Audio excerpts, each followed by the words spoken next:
Ask this question all the time. Is it okay to co-sleep with my child? Because I hear a lot of things saying, oh, it's not good, oh, it's good, it depends, all those sorts of things. If this appears like something like you're interested in learning about, knowing about, then you want to stick till the end of this video. Welcome back to our channel, precious people. How are you doing today? How are the children? How is the family? Hope you're doing well. I hope they're not stressing you. If they're stressing you, come to me. Let me help you. Come to me. Anyway, today's video, as you've seen, we'll be talking about co-sleeping. And for those people, if you do not know what co-sleeping is literally when you share the same sleep space with your children. That is when you sleep on the same bed with your child. So obviously, I'm a child sleep consultant. What we do is we support parents to help teach their children how to sleep independently. Like literally, if you need to back your child, put your child to the back, like back. Oh, bekpon. Bekpon means you back your child. So when you have to put your child, to back to sleep, when you need to rock them to sleep, when you need to breastfeed, some children, you will not sleep except they breastfed.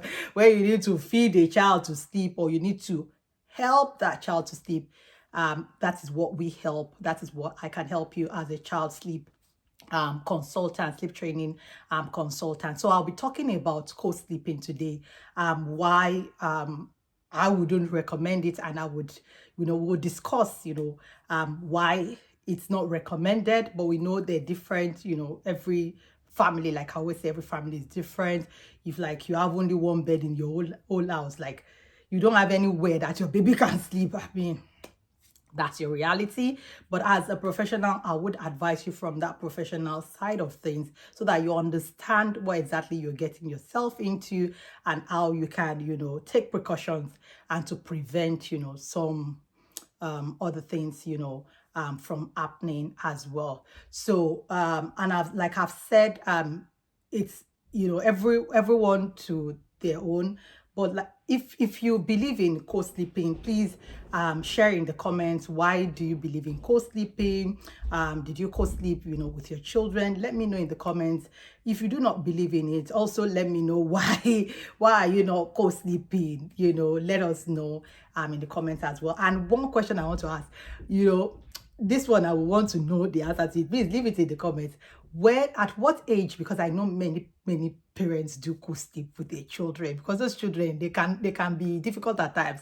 That's why we are there as consultants, sleep training consultants, to help you tell them that no, your place does not belong on that bed. It belongs in your own bed. So at what age did you stop co-sleeping with your little one? So I know some people, maybe from age 1, 2. I've heard, one of my clients that it was after age 8, like crazy, right? 8 years old sleeping on the same bed with you. Biko. Anyway, number 1, why I do not recommend co-sleeping is for safety concerns. So we've seen issues, of parents, because you're tired, especially when the child is still young. We've seen young children suffocate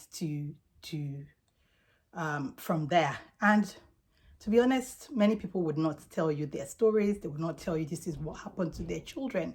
Because why would you say that I caused this? Like, I was sleeping, I'm tired. And especially as a new mom, as a new parent, you're tired, you're overwhelmed.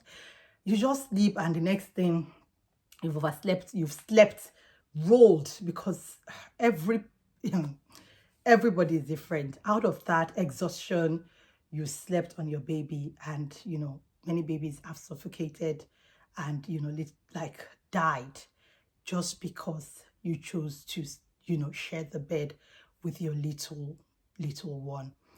So please, we've seen this, we've heard so many stories. To prevent this, you just don't know. I would encourage you that let your children have your babies, especially the babies. They're so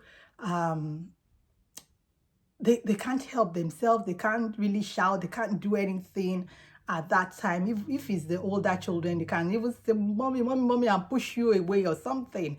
But this happens to a lot of little children, and it's little children that we do even struggle with in having to say, oh, are they with us? And I know for some cultures, maybe you believe that because your baby is beside you, your baby is safe. Then some parents now lose their sleep because you're ensuring safety. You're not sleeping on your baby. You also lose sleep as well. So sharing, obviously, safety concerns, it's very key. And like I would always say, safety first. If you're finding it obviously difficult to, ensure your baby, because like some people say they are cribs, they are baby cribs, they've turned them into storeroom. If you're having that issue, just, you can also chat us up on Instagram, at Mommy Clinic. We'll be glad to help you get your children to start to sleep. They'll even be snoring inside at their own crib within, less than 7 days. 7 days is all we need with you to get that baby, that child, baby. And when I say baby, from your newborn to at least 8 years old, to get them in their crib, in their bed, without needing you or needing your support to sleep. Then the next point is sleep disturbance. I don't know. I cannot sleep with any child in my bed because I'm not able to sleep during the day. I'm not the type of person that can nap. So that night sleep, even if it's 6 hours, is very important. If I sleep like this, to wake up. And that's why I also believe in, sleep training as well, because that was what I did for my children when they were very young. So they had their own sleep space from when they were babies, when they were born. So for some of us, we need that sleep to rest well. And if you're sharing co-sleep with your children, one person will be disturbing the other person, Maybe because like I said earlier on, maybe you're being careful not to hurt your child, you're losing sleep, and your child too is restless. Some children, they will just be kicking leg up and down the whole place, kick you, push you here and there, and it's affecting the quality of your sleep. And we all know the benefits of sleep, both to the children, your child, and to yourself as well. And you do not want to deprive yourself of quality sleep, because that, even for some moms, they are cranky because they're not sleeping enough. If you are in that on that table, put it in comments, like you've not slept well in a long time, and it takes a toll on you, that you have to, when your children are doing something, you're just shouting, yelling, taking things personal. It's not because of anything. You're not a bad mother. It's because you are not well rested. And the same thing for children. You see some children misbehaving, they're not listening to you. You've done all the tips that they say you to get your children to listen, but they're still not listening. Have you checked that? Is my child having good enough sleep? Is my child sleeping well? Some children, when you give them their crib, they're well rested. This one that you be shouting, you don't need to shout again. They're calmer, they're concentrating better, they can listen to you, they're less cranky because they're having good sleep. They have their own sleep space.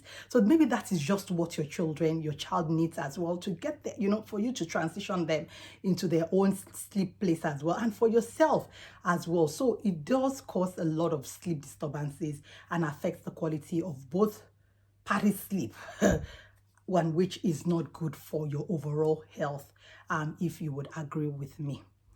And the next point is dependency. So dependency is that now your children get used to the fact that they wouldn't be able to sleep in their beds or their crib. Even tell me in the comments, like, your crib turned into what they call it, the beds that you've bought for your cots and all that, they turned into stuff. Like you were putting stuff inside of it rather than the baby. The baby, you will say, my child likes to sleep beside me. Leave it in the comments if you're on that table. Leave it.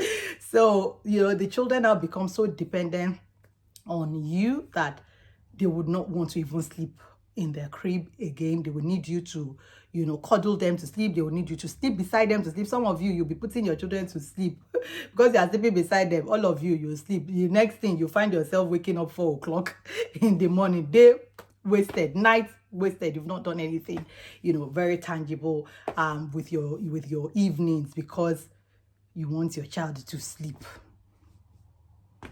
So that's part of, co-sleeping also. So the children, would be very difficult to transition, which leads me to the next point, difficulty in transitioning, because if they're dependent on you, they wouldn't be able to sleep without you sleeping beside them. Then it's an issue, right? And it will not be difficult for you to move them when it's eye time, like you are now thinking, I beg you, you cannot continue to be sleeping in this bed. Me, I'm tired. Oh, hey, you need to get out of this bed. It will not be very difficult and challenging for some children to be transitioned into their own sleep space. And which leads me to the final point. It impacts our marriages negatively. I don't know how you people do it. Child in between you and daddy. How come now? How far? How are you people coping with that? Me, I don't know. Hey, child between me and my, I beg you. Which we've actually seen that when, and don't mind those daddies that they will say, don't sleep train, leave the child alone. We're enjoying it. Don't mind him. Say, no, I'm not enjoying it. This child needs to leave our bed. I need my husband. I need my wife, if it is the wife. But we know the data is there. We know it is the women, is you, that you will be suffering with the child on the bed. Daddy will be snoring, enjoying his life, and you, the children, will hook to you like gum. They will hold you. You almost want to fall off the bed. You'll be sleeping at the edge of the bed just because you don't want to hurt the child. You don't want to sleep on your child. And some people are enjoying the child and the father. They're enjoying you. Where are you? Do you get what I'm saying? So we've seen it impact marriages a lot, that, the connection is no more there, because, is this night thing now, like, that's when you can hold yourselves, do yourself. But child, where is child? I know some people will say, oh, they can put their child on one side. Fair God. So in order to improve, bond and connection with your partner as well, your husband or your wife, the children, co-sleeping does have a negative impact on many marriages. Not all, though. Some people, they have the way of doing it. Maybe you will leave. Many people, they will leave. Even it's so stressful, you will leave your room. You go and be hiding somewhere in another. Hey. Don't let me laugh. Anyway, to avoid all those drama that you'll be sneaking around the place, create the sleep space. Teach your children, your little one, to embrace their own sleep place so that they can be able to sleep there. So that you and daddy, you can bond well at night. It's not only about the do, but at least you just roll. You do like, now my husband be this, now my wife be this. You roll here and there, God do whatever it is. But yes, I agree that it's not every day, but there's some nights you want, that, and just because a child is there, there's nothing you can do. And in the mornings, you will now be taking, wamakonra. You'll be taking a piece, right, against each other, like, what is it? Daddy asks you simple question. What?